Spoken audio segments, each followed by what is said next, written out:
Good morning, good afternoon, and good evening, wherever you're joining us from. My name is Julia, and I'm the project coordinator at Sisters Advocating Globally, which is an initiative of UISG, the International Union of Superiors General. I've been organizing this event in collaboration with my colleagues at UISG and at UNANIMA International, and I'm very honored to be here today to introduce our wonderful panel of speakers. Before we start, I want to remind you one more time that you can click on the interpretation icon at the bottom of your Zoom screen and choose your preferred language, English, Spanish, or French. Para la traducción, pueden hacer clic en el icono interpretación. For the translation, you may click the icon interpretation and choose your language. Vous pouvez cliquer sur l'icône d'interprétation et choisir la langue française. I also want to add that if you have any reflections that you'd like to share during the event, we will be monitoring the chat. So please feel free to write in any questions and we'll do our best, if we have time, to pass them on to the panel. So without further ado, I'm delighted to introduce our first speaker, Sister Jean Quinn. Sister Jean is a member of the International Congregation of the Daughters of Wisdom. A nurse by profession, she studied family therapy and addiction, as well as social housing, theology, and philosophy. As well as holding many congregational and professional leadership roles throughout her career, Sister Jean has been actively involved in international social justice through a range of initiatives. She's spent many years working with the homeless in Dublin, and she's the founder of Sophia Housing in Ireland. Her vision and her leadership have ensured the growth of Sophia, which is now celebrating its 25th year as an organization committed to a holistic approach in supporting people, and especially women and children, on their journey out of homelessness. Having joined the UNANIMA team as Executive Director in 2017, Sister Jean serves as Chair of the NGO Committee for Social Development and has been a co-chair of the Working Group to End Homelessness. Sister Jean, thank you for joining us. The floor is yours.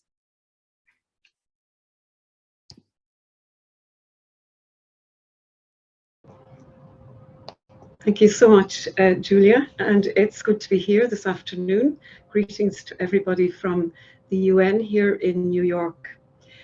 I'm so glad to be here to this side event organised on the margins of the 2022 High-Level Political Forum at the United Nations.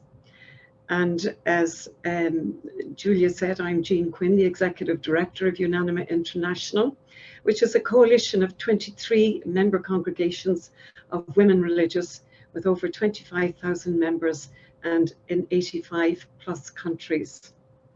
The coalition of women religious, the name, the UN, is after the UN, and anima, the feminine spirit or life principle. And UNANIMA International does bring this energy of the feminine spirit to our work at the UN. Today's event, Leadership for Change, a call to action from sisters supporting vulnerable communities, is supported by the Global Solidarity Fund and was envisioned and organised by UNANIMA International and the International Union of Superiors General, the largest network for leaders of Catholic women's communities worldwide, representing over 650,000 sisters. So there's a lot of us gathered through our different organisations this day. Each year, the High-Level Political Forum gives member states, civil society, and other stakeholders the opportunity to share our collective progress in achieving the 2030 Agenda for Sustainable Development. However, it's also challenged us to rethink what we know about eradicating poverty and inequalities. We must forge a path forward to meet the ambitious targets under review. And we must ensure that this path is informed by the lived experiences of our planet's most vulnerable communities. This is the only way we can truly meet this year's HLPF theme, building back better from the coronavirus disease, while advancing the full implementation of the 2030 Agenda for for sustainable development. It's well known that women and children and girls are among the most at risk of suffering from traumatic events like poverty, job losses, and hunger. The data and preliminary trends are quite clear. The COVID-19 pandemic has deepened and exacerbated multidimensional inequalities, including long-standing gender-based inequalities. The trauma that stems from these injustices is further multiplied by the effects of climate change on life below water and life on land.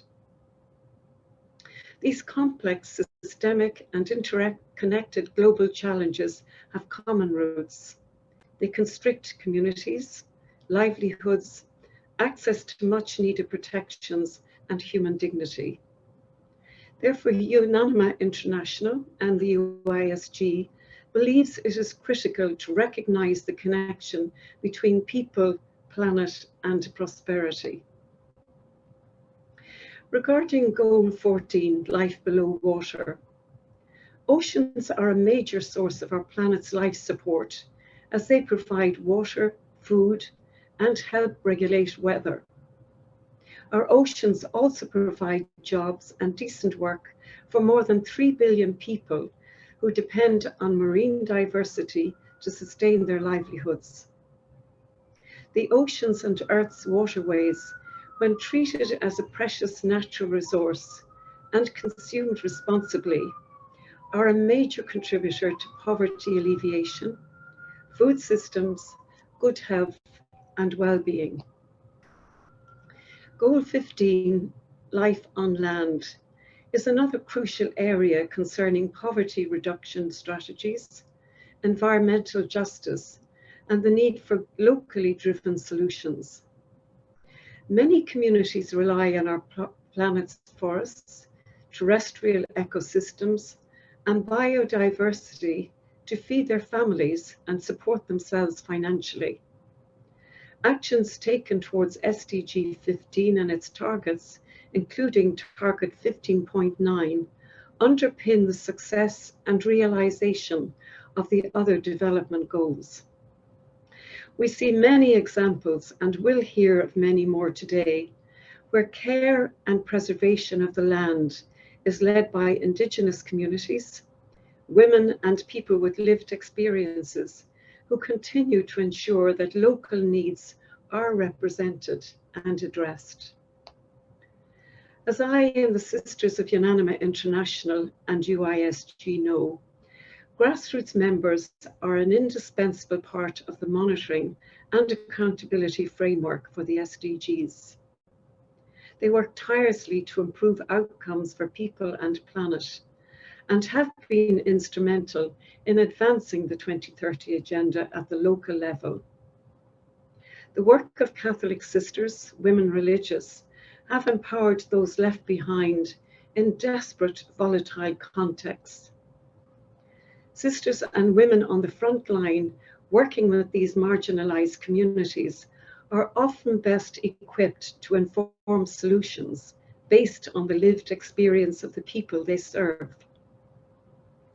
For us, they are the true experts, and their voices must be included in places of power. Some of the areas where sisters are really taking the lead on justice, advocacy, and development are ecologically focused, namely with an emphasis on life below water and life on land. Issues of access, food production, land rights, resource consumption, and others significantly impact the rights and lives of women, children, and girls. This is why sister-led programs like Sowing Hope for the Planet through UISG, as well as Laudate Si Action Platform, are important initiatives to close the gap that prevent us from living in a more just, equitable, and sustainable society. Agenda 2030 offers us a chance to recognize and address how the development and degradation of the planet impacts the environment, economy, and societies in which all the people exist. It also gives us an opportunity to cultivate relationships with one another and to inspire a culture of encounter in future generations of change makers. For me, a culture of encounter in practice means acknowledging painful injustices from the past and present and engaging people with humility, despite whatever political, social, and economic differences may divide us. Sisters and grassroots leaders do just that each day. They confront the painful realities of poverty, homelessness, socioeconomic remnants of colonialism, and growing inequalities with service, and a charism of care that is rooted in social justice and the social teachings. In UNANIMA International, we are known to say, "Don't talk about us without us." Our organization strives to put this mantra into action in many ways, including through advocacy at the United Nations, research on family homelessness and the related issues, and collaboration with member states, civil society, and UISG to achieve the SDGs. However, it is our grassroots members that form the backbone of UNANIMA International's work and shape the basis of our UN advocacy and research. They are the experts, the frontline leaders, and a major source of hope for all of us.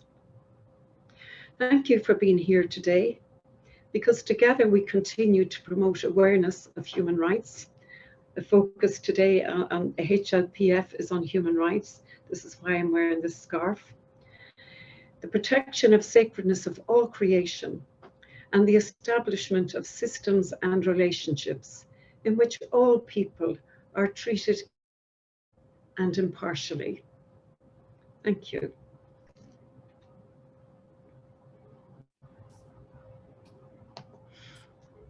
Thank you, Sister Jean, for such a powerful introduction and for contextualizing this event as part of a global movement to bring voices from the margins into the places of power and decision-making, which is what we're all striving to realize.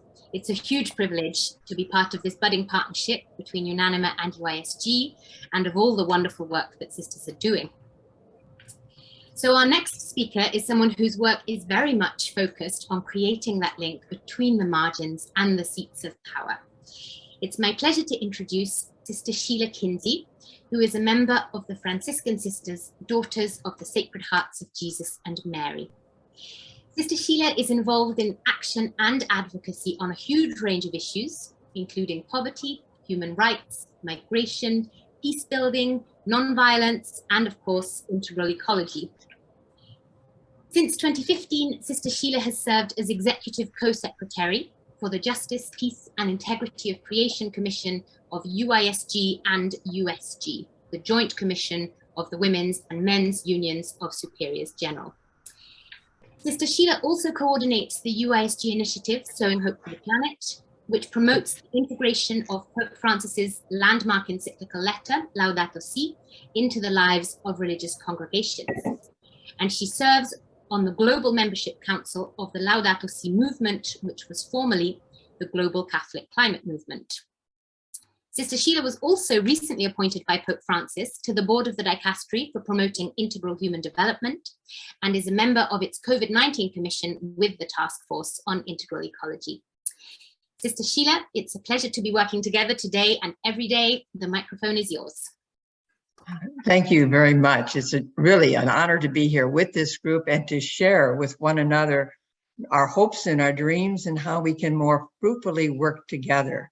So yes, I work with the initiative Sowing Hope for the Planet, and it certainly helps move those who are vulnerable to the highest levels where their voices can be heard. We are joining forces with the Vatican Dicastery, promoting integral human development, to really realize the Laudato Si goals. And these goals engage us in listening to the cry of the earth, the cry of the poor, promoting sustainable lifestyles, ecological economy, spirituality, education, and really resiliency, connecting within the communities for empowerment, which is another name for advocacy. The vulnerable and the marginalized are certainly then embraced in so many ways within these goals. And the UN's SDG 14 on water, oceans, and marine resources, and the SDG 15 on land and terrestrial ecosystems are included in these goals as well. So to develop our advocacy efforts, we conducted a survey of around 300 religious responding to this survey regarding their work with the 7 goals. And we created a mapping tool with this data. And the information is being made public and it is shared on our Sowing Hope for the Planet website. It's a prophetic way of giving witness to the work that religious are doing. When we hosted group sessions to discuss these issues, the issues were included as biodiversity, climate change, mining, ecological economy, and migration. And these discussions then were recorded and have been used in webinars and advocacy training sessions. These were organized in collaboration with sisters advocating globally. This has helped then to honor the work that's already being done and to use that experience to build even more networking. This has helped us then to build a strong network that continues to be used in a number of different ways. For example, this has helped us become really leaders in inspiring and training others to be able to use their experiences constructively. And with the advocacy training that dealt with how to constructively use the media, developing case studies with key messaging, and practicing interview skills. And we have also been able to use the credible resources, reliable information around advocacy issues that are then help us make the connection so necessary with faith-based organizations such as Catholic Overseas Initiatives, Caritas International, SIDSI, Laudato Si movement, and within Sowing Hope for the Planet, there are a number of religious who are involved in other UN organizations, and they're folded into this effort as well. We have provided an overall framework through nonviolence values. This is really a spiritual foundation, which addresses creating respect, practicing honesty, promoting justice, and nurturing wholesome relationships.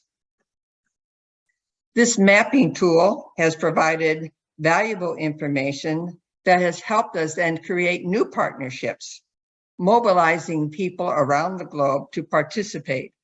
For example, in the experience of the Latin America Caravan for the Defense of Integral Ecology in Extractive Times that gave voice to the victims of the mining extractions, we were able then to have a hybrid experience to include others involved in mining and working with indigenous populations. We can research the data for other specific concerns and have been able to receive responses from participants in different goals in different areas of concern. So we respond to requests. For example, we had contact information for religious in areas of conflict.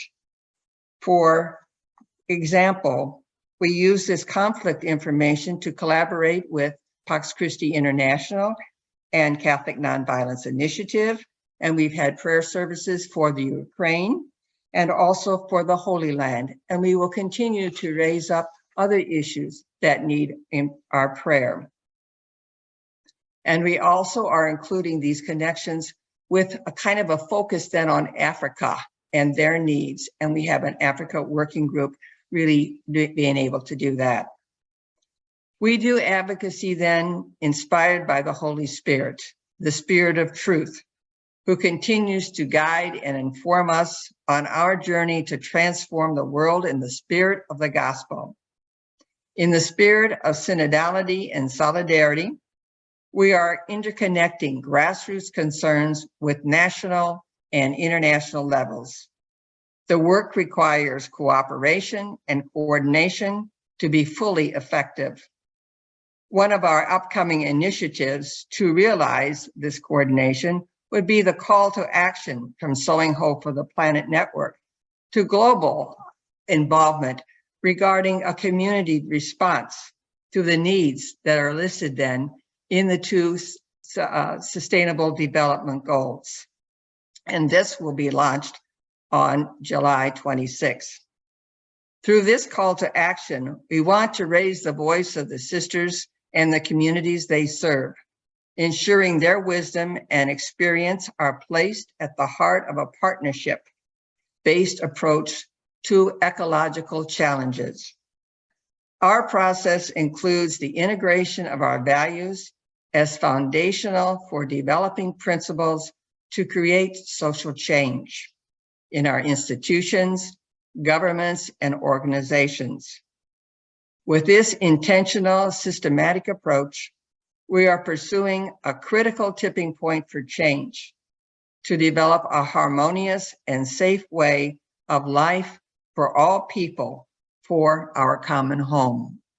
So thank you for your attention again to this very, very important effort that we join with you in helping to make a difference in our world. Thank you. Thank you, Sister Sheila, for that overview of the fantastic work that's being done at Sowing Hope for the Planet, and of its real-life impact as well in terms of opportunities to strengthen connections and to create new partnerships all over the world. So thank you again. Our next speaker is a wonderful ally of the work of sisters and a longtime partner of UISG.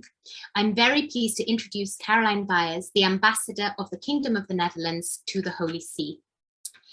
Previously, the Ambassador has worked in Mozambique at the Permanent Representation to the European Union, in South Africa, in Morocco, Benin, and Tunisia.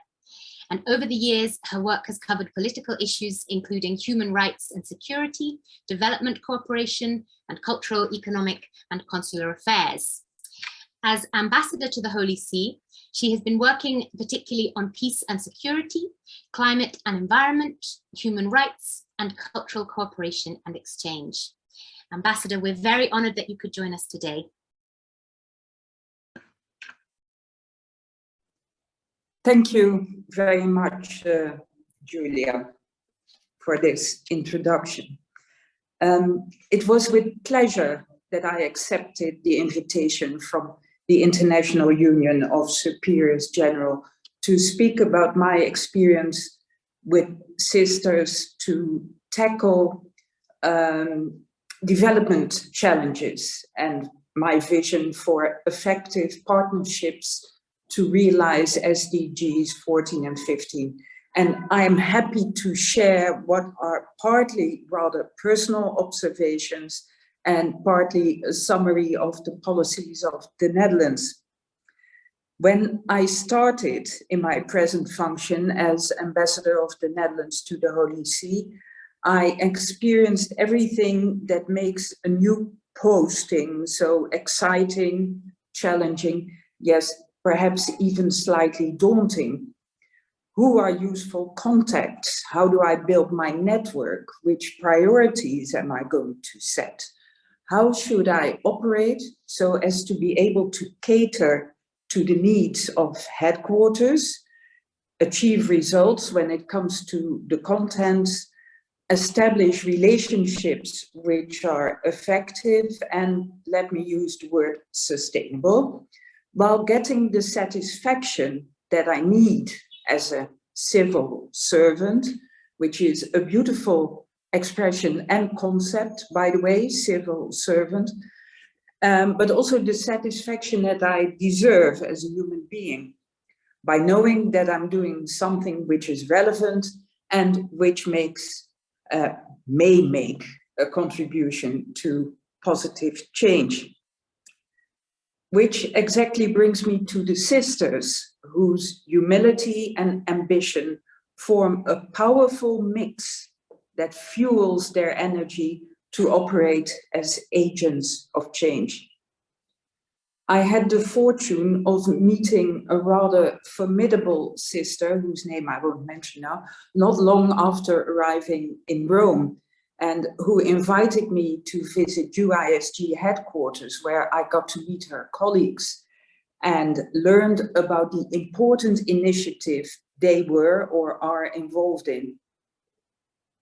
What I have so far been following most closely is the work of first Talita Kum, the integral international network of consecrated life against trafficking in persons, which works with the victims and survivors of human trafficking and which receives worldwide recognition.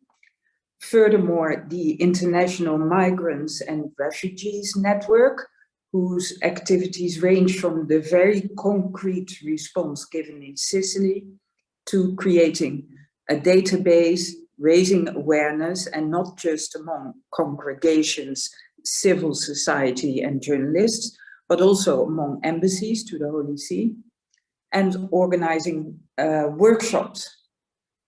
And finally, the UISG Commission for Care and Protection, which followed up on the conference on the protection of minors, which was held in February 2019 in the Vatican, and which provides, this commission, UISG Commission, provides education and training in the area of safeguarding, focusing on sexual as well as psychological and spiritual abuse.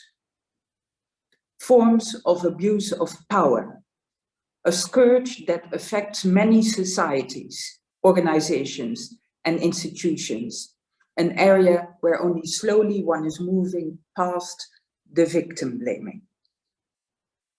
When colleagues from headquarters visit Rome, I always seek an appointment on their behalf at UISG. The riches of information UISG can provide and the geographical and thematic diversity they cover invariably leads to the comment, "This was an eye-opener." The mission of an embassy to the Holy See can also be to raise awareness at headquarters of the value of first interaction and next cooperation with an entity like UISG, which combines solidity with flexibility, morality with open-mindedness, and a vocation with concrete actions. It is gratifying that UISG will additionally be focusing on SDGs, which are high on the agenda of the government of the Netherlands as well.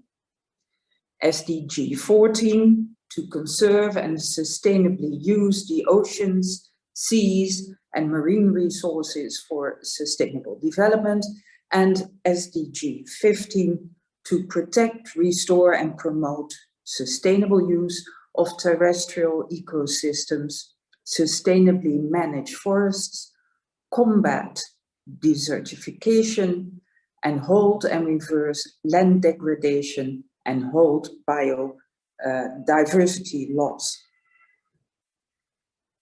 During this year's high-level political forum on sustainable development, the Kingdom of the Netherlands has the honor of presenting its second voluntary national review, VNR, on 14 July next. In the report, each of the 4 countries that constitute the Kingdom has outlined SDG progress on a national level. But the report also contains a chapter on our common challenges, for example, sea level rise and other consequences of climate change and the ongoing fight against inequalities. In the VNR, we discuss the SDGs from the perspective of 6 systemic challenges, entry points. This means that we focus on those points where different SDGs intersect. This integrated analysis is important because the solutions need to be integrated as well. One of them is the food system, which links the SDGs on biodiversity, water production and consumption, gender and health. We need to work towards food and agricultural systems that are in balance with nature and the environment. Solutions that work both for people and nature.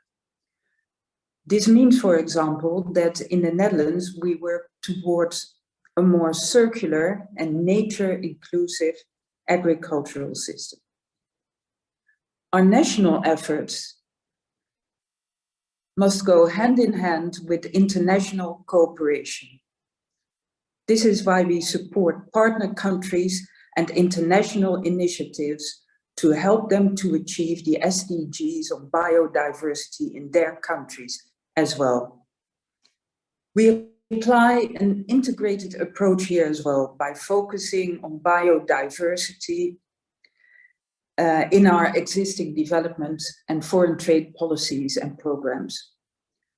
On the multicultural level, we are a strong supporter of the Convention on Biodiversity. The SDGs will continue to be the compass for our kingdom towards a sustainable future. This compass helps us to navigate through complex transformative processes in which all sectors of society have to play their part. And it helps us safeguard the well-being and opportunities of future generations. This is why we look forward to strengthening our joint efforts at all levels to accelerate towards the SDGs. Furthermore, I should just like to mention the UN 2023 Water Conference, which will take place at UN headquarters in New York in March 2023, co-hosted by Tajikistan and the Netherlands. Back to the sisters then. Their impressive global network and their unrelenting drive enable the sisters to play a significant role in any cause they take upon themselves to promote. Their engagement at grassroots level allows them to specifically and successfully support vulnerable communities in an unbiased, inclusive way. Their call for action will resound broadly. Their leadership for change has already been demonstrated. Thank you.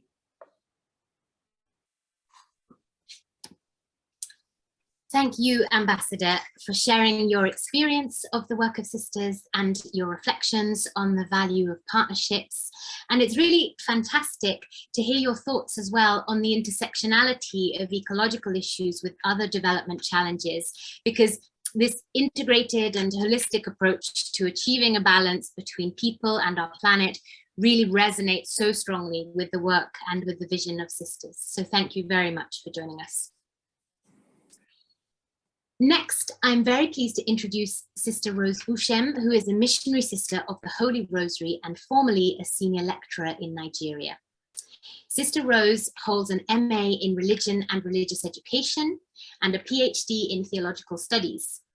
She is the author of numerous articles and books, including Gender Inequality as an Obstacle to Mission, Gender Equality from a Christian Perspective, and her groundbreaking PhD dissertation, Overcoming Women's Subordination in the Catholic Church and in Igbo Culture, which launched her into development alongside her academic work. Sister Rose is the founder and executive director of Ifendu for Women's Development, which is registered as an NGO and has UN ECOSOC special consultative status since 2010. In 2012, Sister Rose spoke at the 56th session of the UN Commission on the Status of Women at the United Nations headquarters in New York. As a missionary theologian, gender consultant, and development practitioner for over 2 decades, Sister Rose has engaged the public on issues of gender, religion, culture, and the environment through training, workshops, and conferences, both in global settings and at the grassroots. Sister Rose, thank you so much for joining us today. I'm going to bring up your presentation and then the microphone will be all yours.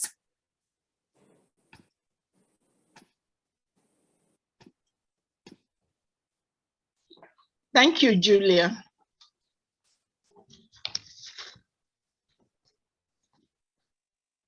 Good evening, good day, all.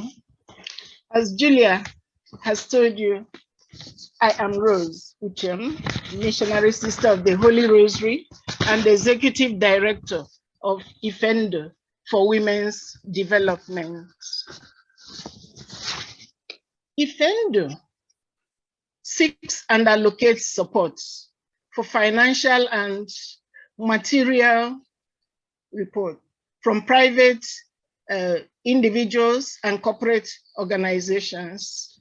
Over the years, have provided language and social literacy education, vocational and business skills training, as well as microcredit support to women in several communities across the southeastern part of Nigeria.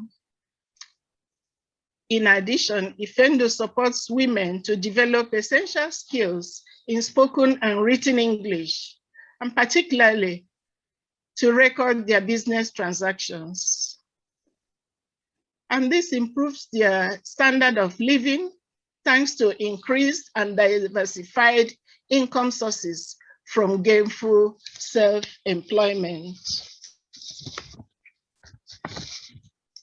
Over the past decade, we in IFENDO have witnessed women's livelihoods being impacted by all kinds of increased ecological challenges, such as deforestation, desertification, uncertainty about when rains begin and when they end, when to start planting and when to stop, and then excessive heat, all linked to global warming.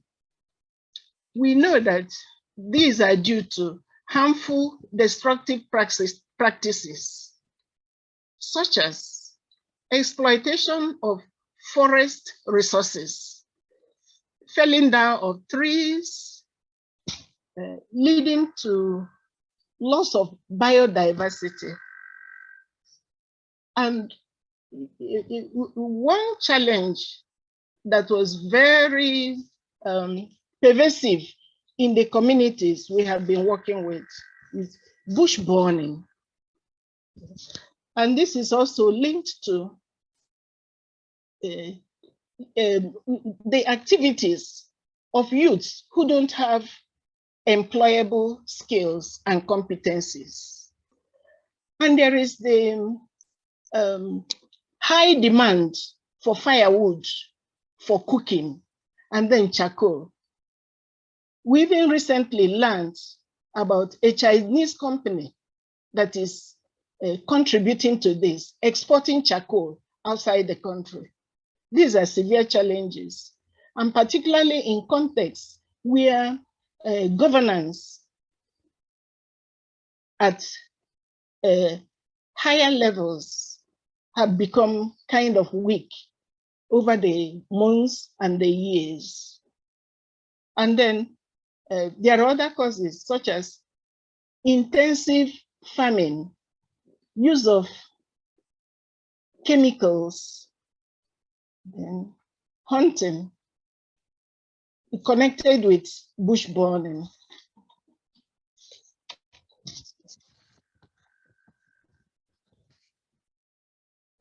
Our strategies involve identifying challenges in the communities where we work and then tailoring our messages to specific audiences, forming advocacy groups that deliver our call to action to local leaders, This has resulted in empowering people with knowledge, competence, and confidence, providing them opportunities for practice and repeated rehearsals, and helping to find concrete ways to achieve desired changes.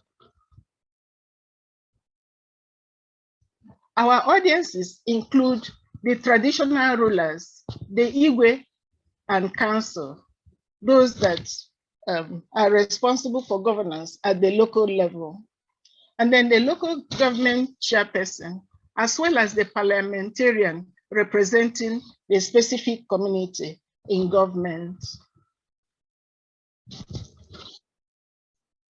Our partnerships include the President General of the community, the councillor representing the community in the local government, and then leaders of the various associations that are active in the community, like the age grade associations, the Catholic Women's Organization, the Anglican Mothers Union, and youth organizations. And these have become sensitized, and they are carrying on the work with our support. They are carrying on sensitization within the community.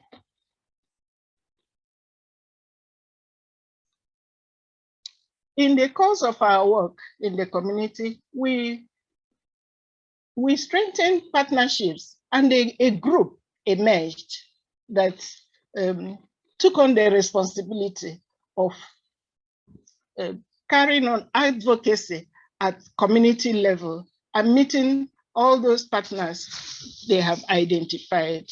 And our process began with scanning the environment, collecting relevant data, then developing visual resources for awareness raising purposes. The focus groups we worked with identified areas such as tree planting, promoting use of energy-saving cooking stoves, encouraging composting, reusing waste materials.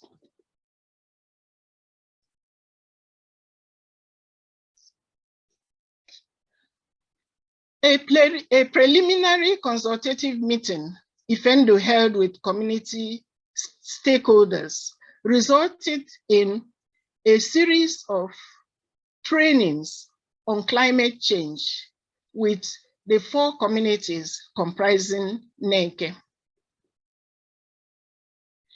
The people identified what needed to be done to reverse the ecological changes that are rampant in their community.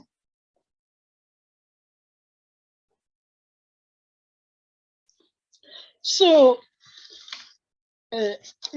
reflecting on our work and also on the suggestions that our partners came up with, we discovered that they have become so sensitized that they're looking at how to reduce the amount of carbon dioxide that goes into the air, thinking of the burning of fossil fuels, particularly the use of firewood to cook.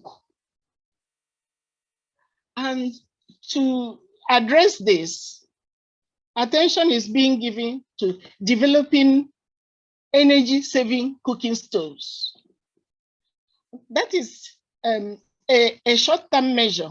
What needs to happen is not only reducing the quantity of firewood and charcoal used, if possible, to stop the use of charcoal and firewood entirely, because as long as fossil fuels are being used, even gas, carbon dioxide will continue going. So the community is also looking to possibly exploring so-called reusable, renewable energy, exploring solar, the use of solar lighting, solar heating. However, this needs finance, and vulnerable communities can do with subsidy. So I hope in Ifendo that somehow, if sisters work, sisters who are in a position to even develop more partnerships with other congregations and all their networks, much more could be done. Thank you so much for your attention.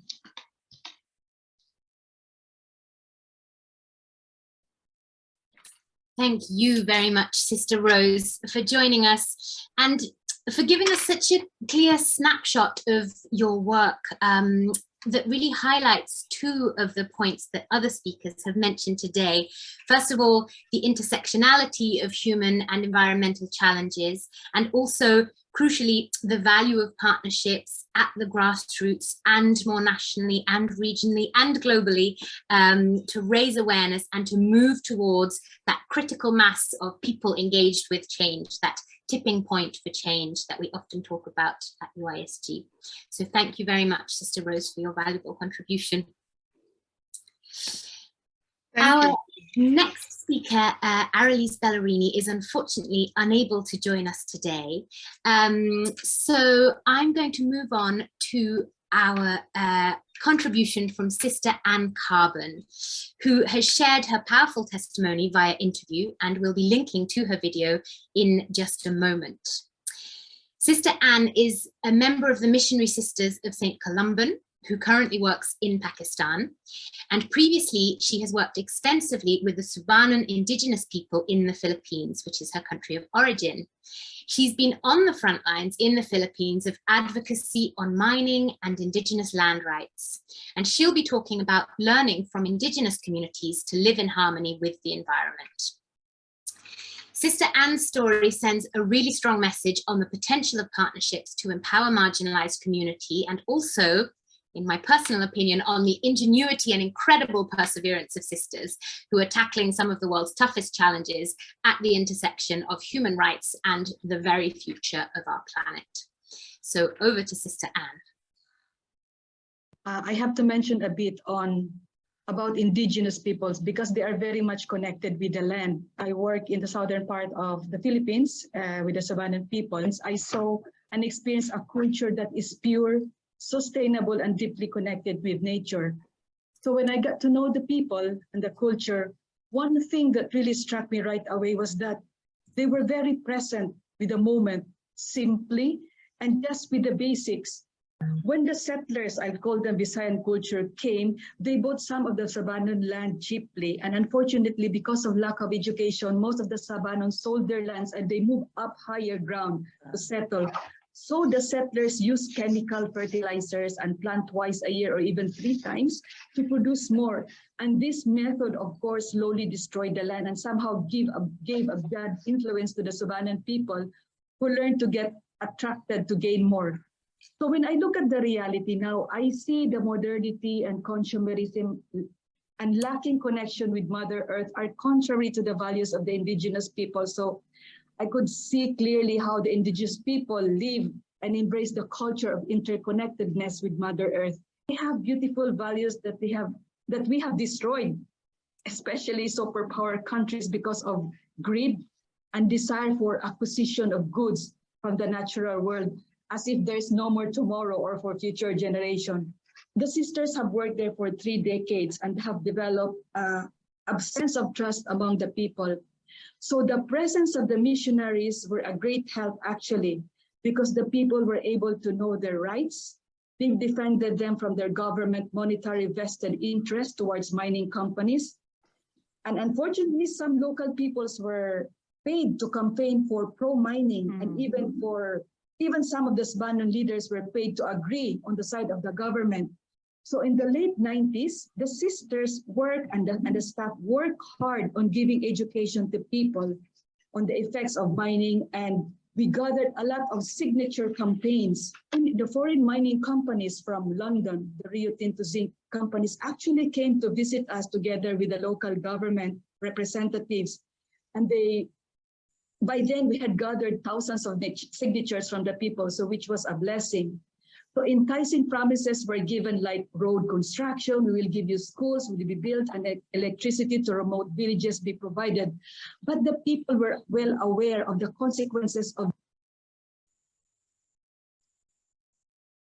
pit mining, because we had brought our leaders to visit some places in the Philippines who were very much affected by the mining company, and they saw the first-hand experience of what the mining has done.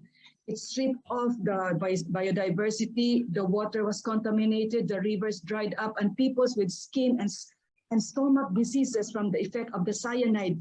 So that strong no from the people, with the support of the local bishop, us visionaries, local church, and some human rights lawyers, were actually a great help that the mining applications were on hold. Of course, that was not easy. The mining companies changed names, made all kinds of strategies to continue to do bribery, but the people continued to be united, and we did ongoing pickets, lobbying at the national level, hunger strike, writing letters, going even to London to the Rio Tinto zinc headquarters. 15 years, ongoing protests and writing petitions letters were done by the sisters. And luckily that prevented the approval of applications of various mining companies in the area until now. In our experience, I think one of the reasons why the mining applications didn't go ahead, because when we got the mining application from the mining companies, we were lucky that we were able to get a copy of those mining applications. So we studied and reviewed what are the clauses of the memorandum of agreement of that mining companies with the government.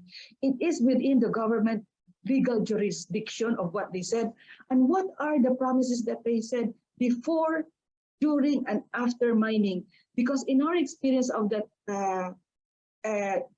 nearby place, that they left the place in a mess, there was no rehabilitation that was in the memorandum of agreement. So that was really one thing that gives us a push to fight to the government. Look, you have to review the mining applications of these mining companies. You have to be very upfront, and if lucky, make network with people in the government, because not all in the government are pro-mining, some would be. So in that sense, we have some connections that help us. We have a few priests and sisters in the diocese of the whole Philippines who is working with indigenous communities. So we really have a very good, strong group. We meet monthly to talk about what's happening in our areas, because the different areas have different realities. So how can we work with the indigenous people? And then we bring that with the bishop. We trained a lot of the local Subanon as our leaders to talk to their people. We have that, we trained local people because they will listen to their own people. And at the national level, all the indigenous people representatives also, we meet at least once a year. So it's really very helpful to be able to have that support. We need support. People from the grassroots need support also from there, because you people might be able to see that the bigger picture, because you can connect with the right people. So lastly, in my experience not working, ongoing education is very vital. And just looking at our own struggle now on the global cry to address the climate crisis mining, I really believe that we need to work and unite together at all levels, because this gigantic problem for me does not only affect a certain race, but all of us living in this only planet we have. I have to mention a bit on Wonderful to hear from Sister Anne. Her story is really one of the most encouraging and aspirational and impressive that I've come across in my time at UISG. So wonderful that we were able to hear from her as well. Our next speaker I'm delighted to introduce is Huri Geodelekian, former Gender Program Coordinator at the NGO Committee on the Status of Women in New York. She's also the UN coordinator of Unchained at Last, an ECOSOC accredited organization fighting to stop early marriage in the USA. And she recently ended her term as co-chair of the Working Group on Girls and co-chair of NYC for CEDAW. Huri has been involved with many nonprofits and academic institutions and chaired and fundraised for major events. In her capacity as UN coordinator for the Armenian Relief Society, she served as executive committee member of NGO CSW New York, co-chaired the NGO CSW Forum Planning Committee, facilitated 2 consultation days, and chaired the Women of Distinction Award for CSW 5758. She was a founding member of the Cities for CEDAW campaign, as well as the Beijing Platform for Action +20, working closely with UN Women. And she's also facilitated and partnered with UN Women, UNDP, and UN member states to bring about positive change through panel discussions and projects. Huri, thank you so much for joining us. Thank you, Julia. Thank you, UNANIMA. Thank you all for including me in this really inspiring conversation. And as I was listening to all the sisters and the work that you all do, I realized whatever I will share with you, you're like preaching to the choir, as they say, like you already are doing the amazing work that we are learning in the non-religious community. I have been always in awe of, like the first time 10 years ago when I first went to a meeting, I remember Sister Winifred and Beth Blissman and so many of our sisters sitting around at the church center in a room. And I thought, that's amazing. What are they all doing here? And then of course, within an hour, I was like, there's no way we can do the work that we do without all the religious organizations that really give of themselves to the betterment of this world. So I'm so grateful that I get to speak to you all. And as I said, I don't think I'm going to be teaching you anything new. I'm definitely learning from you all. And I'm glad to be here to show my gratitude and what I have learned from you that I'm bringing into our world at NGO Committee on the Status of Women. So the first thing I will say is that in the global feminist movement, one of the things that we have learned is that without the grassroots at the local level, there's no way we can achieve anything. I mean, as you all know, NGO Committee on the Status of Women is mandated to bring global women, girls' voices into the Commission on the Status of Women. And the Commission on the Status of Women is a really high-level government process where all these missions sit around and brag about everything that they're hoping to achieve. Sometimes they achieve, and at times they actually do mean it. So the problem is that we as civil society, I feel like our role is to really hold them accountable and also let them know that there is no implementation without civil society, without the grassroots local work. And just listening to you all, especially the video we just heard from the Philippines, I mean, what an inspiring story to be able to investigate and find out who are the ones applying for mining and how is the government first promising not to allow and then allowing it. This is something that we really face with everywhere. It's not just in third world countries. It's not just in the global south. It is certainly present in the United States, United Kingdom, Canada. There's no country that I could say truly delivers what it is that they promise. And it's horrible to say that because you wonder, how are we living this life of promises not delivered? Yet on the other hand, I do know that I could not be alive. I could not really get up every morning and show up to the tasks that I have volunteered to do if I didn't believe that there is a possibility for change. We must not give up on what it is that we're doing. We must work together. So one of the things that I preach about, pardon me, I'm not a religious person, but we do preach in our own way. And this past couple of years, especially with COVID, the lessons that we learned and the benefits that we learned from COVID is actually this Zoom that people from around the world can come in and speak together and learn from each other, is that without really collaborating in a transparent and a shared leadership model, we're not going to succeed. If we keep working in silos, which is all about SDG 17, right? And that's one of the SDGs that I really am so grateful that we were able to make sure that was in, because first of all, 16 SDGs already is like way too much. We know that governments are not really progressing as much as that they are promising to progress, but at least we can keep going back and saying that, don't forget, the whole idea is to really try to break silos and to really pay attention to all the nuances and differences between what needs to be done. And the best way to do that is through partnerships. And this is something that the religious community knows firsthand. That's the whole idea, right? Is to really to collaborate together, to be transparent in the work, and also the shared leadership model, because there is no such thing as one leader that can achieve anything if you're not bringing your whole community in, if you're not working with the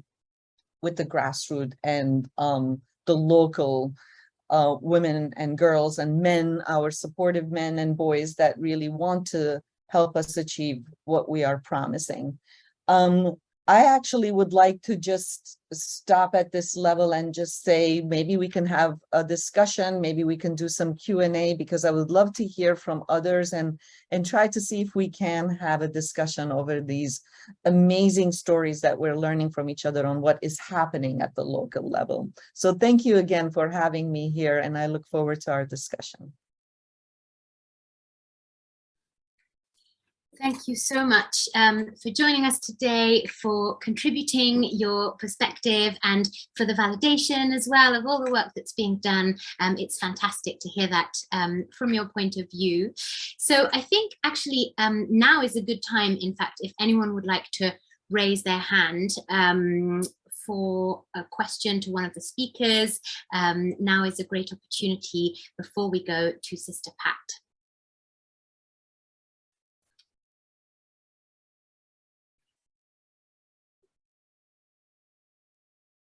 We should be able to unmute you, and I can see a raised hand from Philippa Hitchin. Let me see if I can unmute you.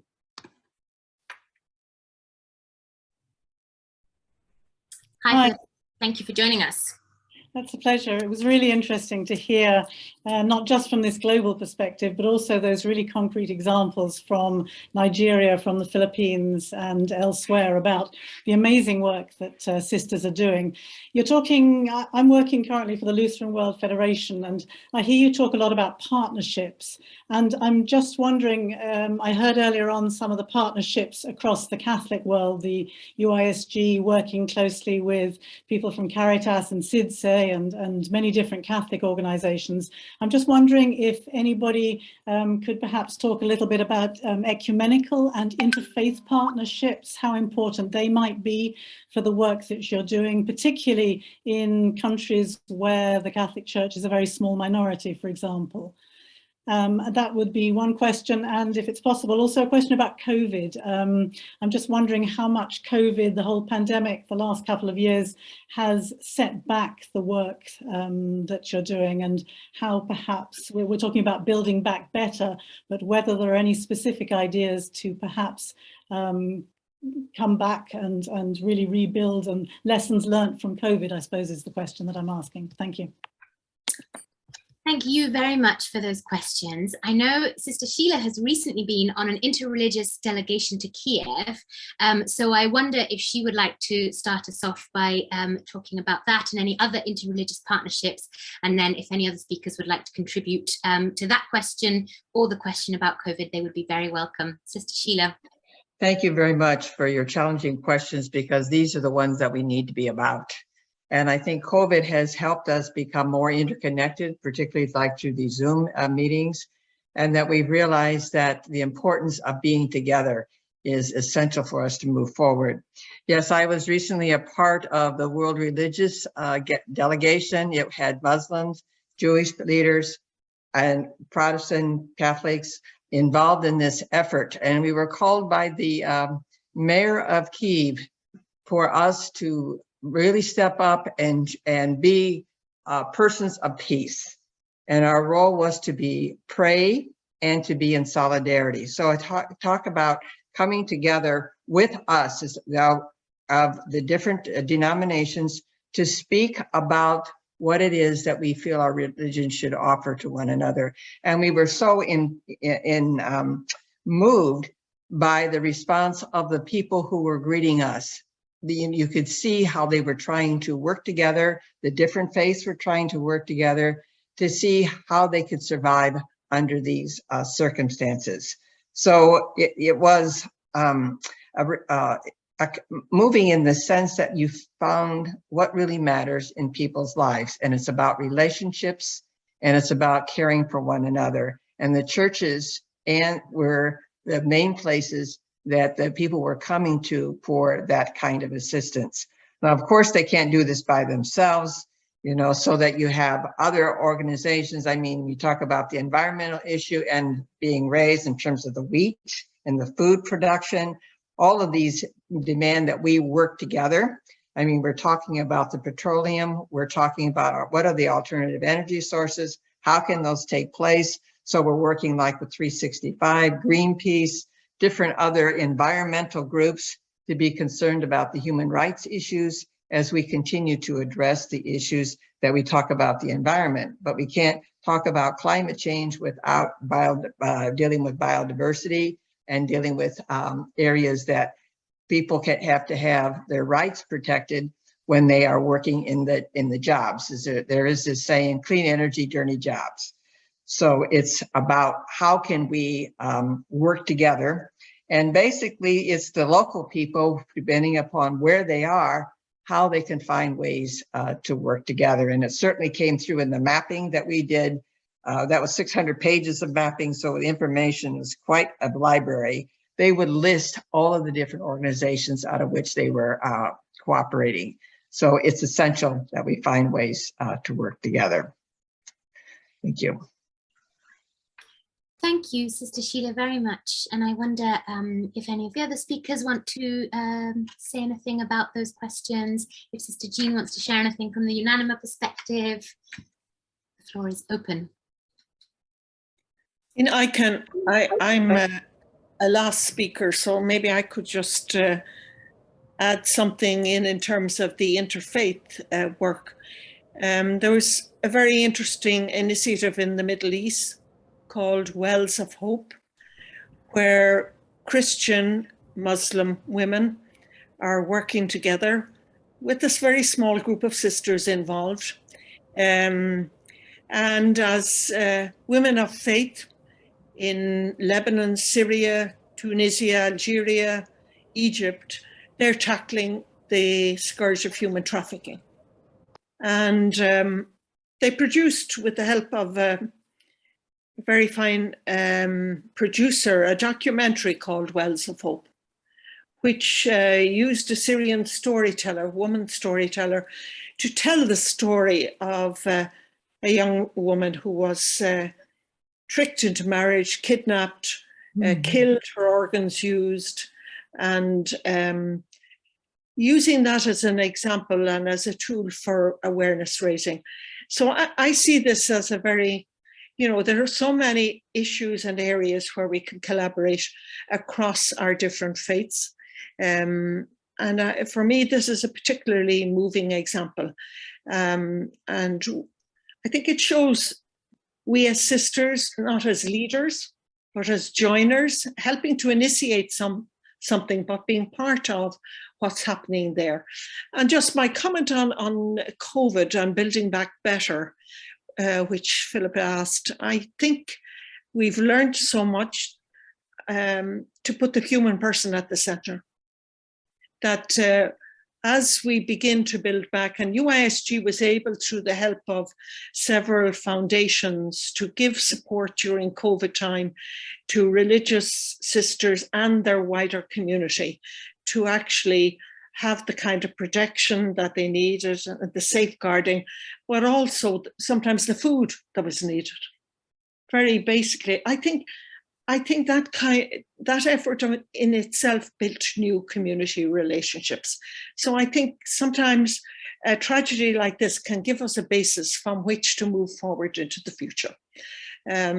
So I think we have learned a lot through the suffering and the struggle of COVID. Thank you very much, Sister Pat. And I think we have... I'd like to...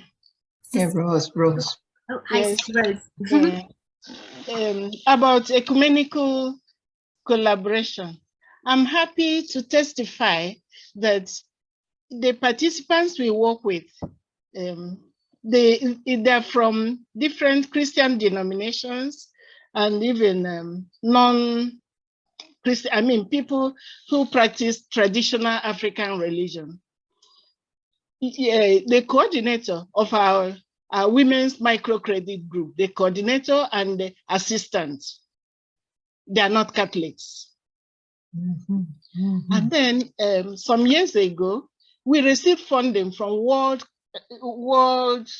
Council of Churches and also Ecumenical Initiative on HIV and AIDS. So we have that orientation of ecumenical collaboration. And it's one of the things that warm people's hearts, that warm them up to us. Yes.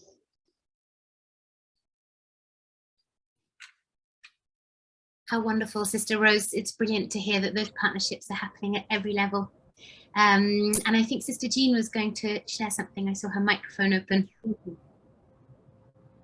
Thank you very much, Julia. I want to go back to something that Philippa said and Ari said as well.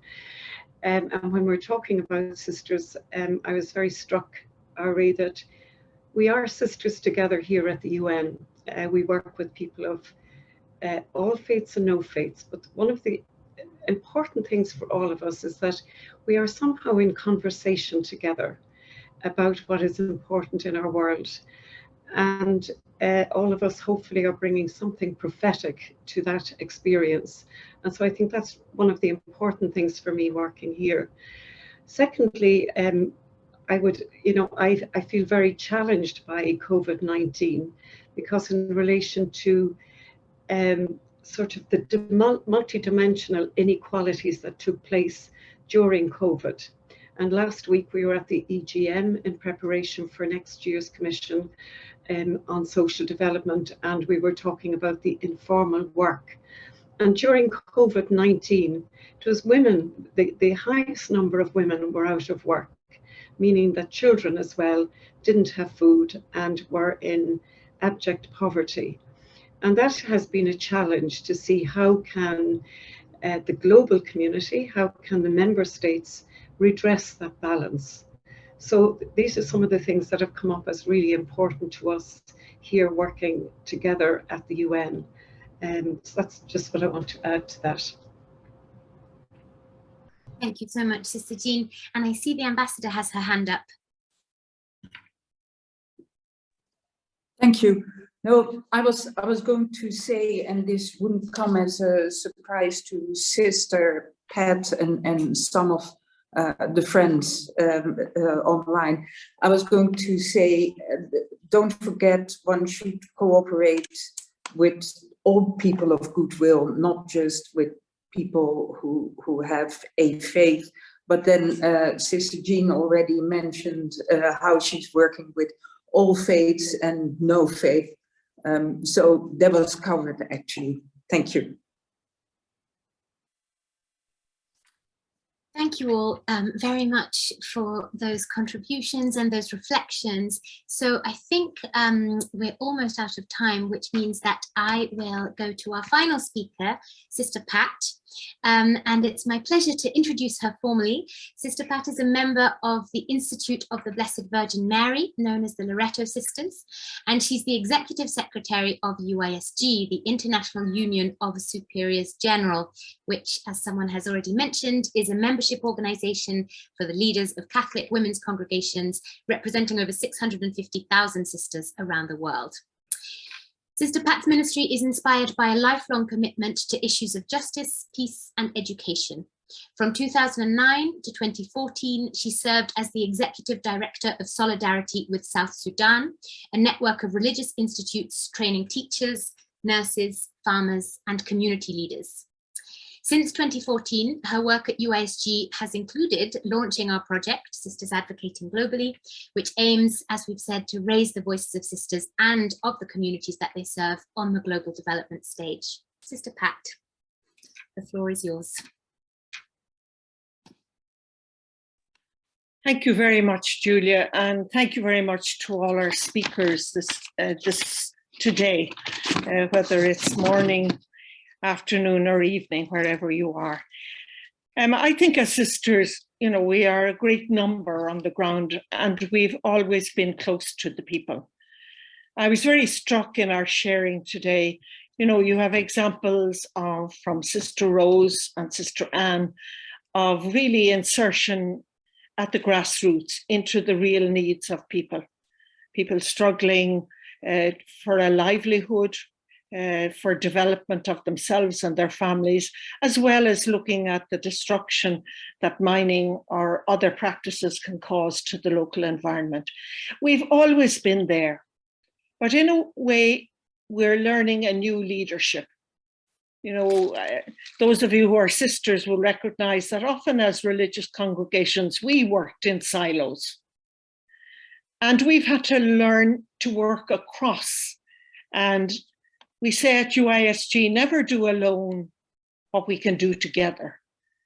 And doing things together means creating networks.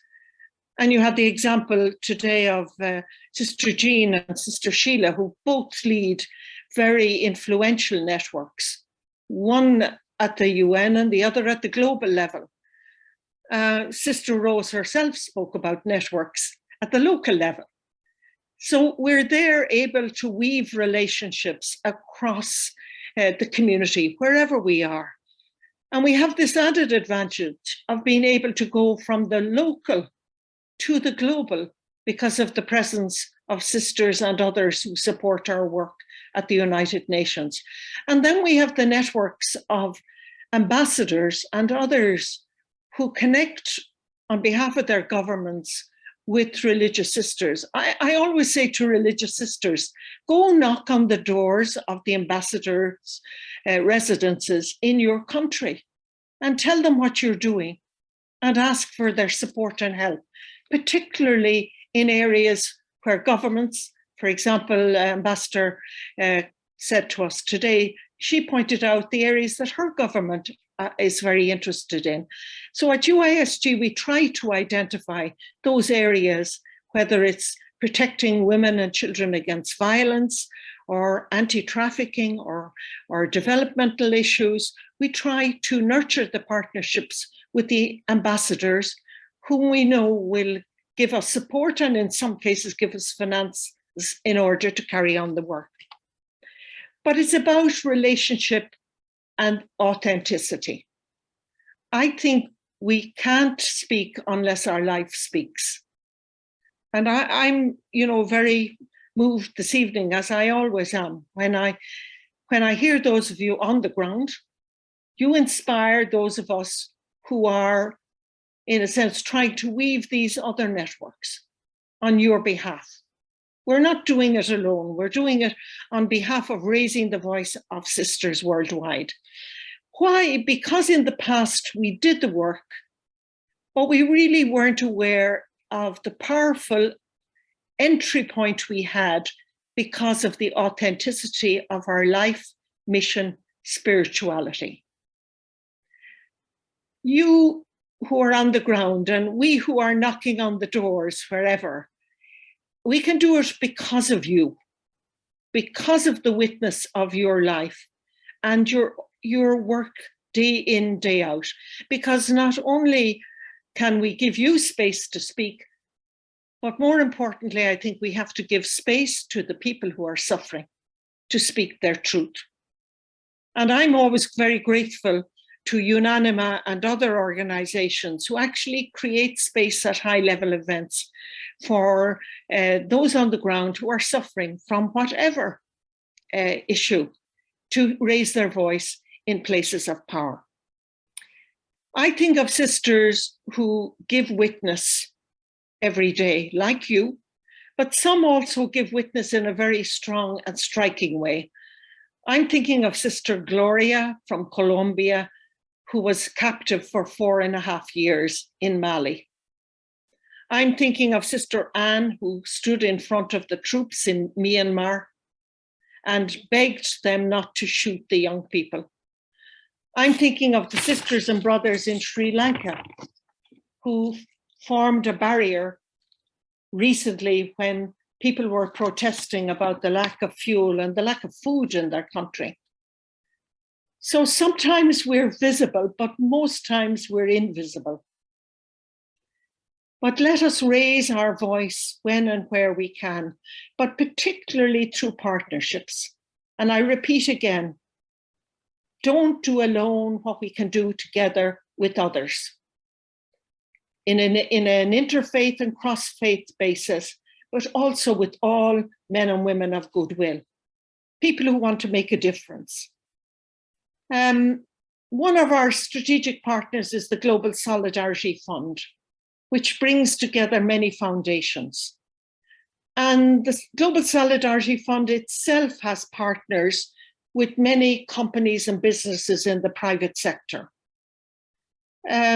Recently, myself, Sister Mary John from India, and Sister Ruth from Colombia went to Davos to speak to the business sector about the presence of sisters at grassroots level and how in collaboration together we could make a difference. So I think we must look to a multiplicity of partners. The embassies to the Holy See, particularly the women ambassadors like Ambassador Wygant, have been an enormous source and support to sisters both in Rome but for projects and initiatives on the ground. So we have something, we have a message to give, we have a space to create, we have voices to raise, our own voices, but particularly the voices of those who suffer. And I think that more and more these partnerships, these new partnerships will bear fruit. I'm thinking of the partnership in Ethiopia and Colombia with the Global Solidarity Fund involving Unilever and involving religious orders on the ground to train migrants so that they can take up job opportunities in those two countries. We have to use our imagination in new ways so that people can live good and decent lives.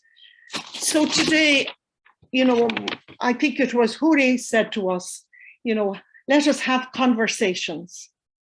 Let us explore together how we can work to build a better world. And I think the gospel message talks about fullness of life. You and I and every person of goodwill wants every other person to live a full and good and human life. And I believe that together we can do it. And I'm grateful to UNANIMA.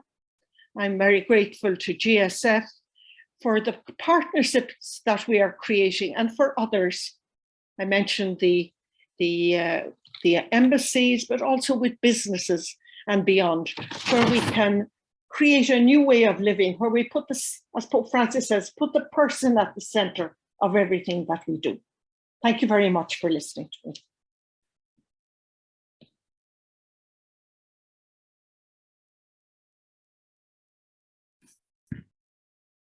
Thank you, Sister Pat, for that powerful conclusion, inspirational as always. And I think with that, there's really nothing to add except to say thank you all so much for joining us today. Thank you to our wonderful speakers, all of them. Thank you for all of the parts of the world that you've joined us from today. And yeah, we hope that you've enjoyed the session. It will be online soon in case you want to rewatch or share any of it. And we look forward to seeing you again in the near future, we hope. Thank you.